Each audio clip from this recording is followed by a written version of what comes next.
Hi friends, నేను మీ వినోద్ మౌర్య. త్వరలో తెలంగాణలో లోకల్ బాడీ ఎలక్షన్ జరగబోతున్నాయి. మీలో ప్రతి ఒక్కరు మీ ఓటును వినియోగించుకోబోతున్నారు. అసలు ఓటు హక్కును ఇచ్చింది ఎవరు? ఓటు హక్కు ఎలా వచ్చింది? ఓటు హక్కు యొక్క గొప్పతనం ఏంటి? ఓటు అనే వజ్రాయుధాన్ని ప్రసాదించిన ఆ మహాపురుషుడు ఎవరు?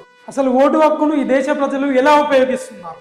ఓటు హక్కు యొక్క చరిత్ర ఈ వీడియోలో పూర్తిగా తెలుసుకుందాం ఫ్రెండ్స్. ప్రజాస్వామిక దేశాల్లో ఒక మనిషి సాంఘిక సామాజిక జీవితం ఓటు హక్కుతోనే ముడిపడి ఉంటుంది. ఓటు హక్కు లేని మానవుడికి సమాజంలో మనుగడ ఉండదు. ఓటు హక్కు లేని పౌరులు సమాజంలో అసంఘ జీవులుగా మిగిలిపోతారు. అలాగే భారతదేశంలో వేలాది సంవత్సరాలుగా ప్రజలు అసంఘ జీవులుగా జీవిస్తూ జంతువుల కంటే హీనంగా జీవనం కొనసాగిస్తూ వచ్చారు.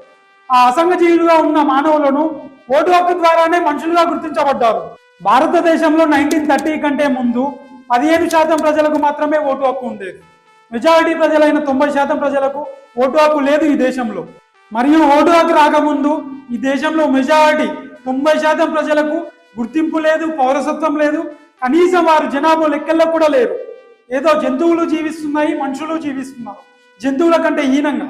ఓటు హక్కు ద్వారానే ఈ దేశంలో మెజారిటీ ప్రజలు గుర్తించబడ్డారు. జనాభా లెక్కల్లో వారి పేరు రచించబడింది, భారత పౌరసత్వం లభించింది మరియు భారతీయులుగా గుర్తించబడ్డారు. మరి అలాంటి ఓటు హక్కును ప్రసాదించిన మహాపురుషుడు ఎవరు? The great doctor BR Ambedkar గారు.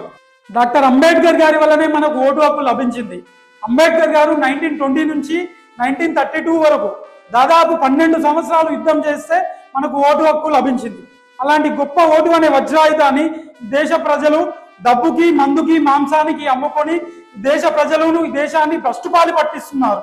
ఓటు హక్కు గురించి గాంధీజీ, సర్దార్ వల్లభాయ్ పటేల్, నెహ్రూ, అంబేద్కర్ ఏమి ప్రతిపాదనలు చేశారు, ఎవరి ప్రతిపాదనల మేరకు మనకు ఓటు హక్కు లభించిందో నెక్స్ట్ వీడియోలో తెలుసుకుందాం ఫ్రెండ్స్.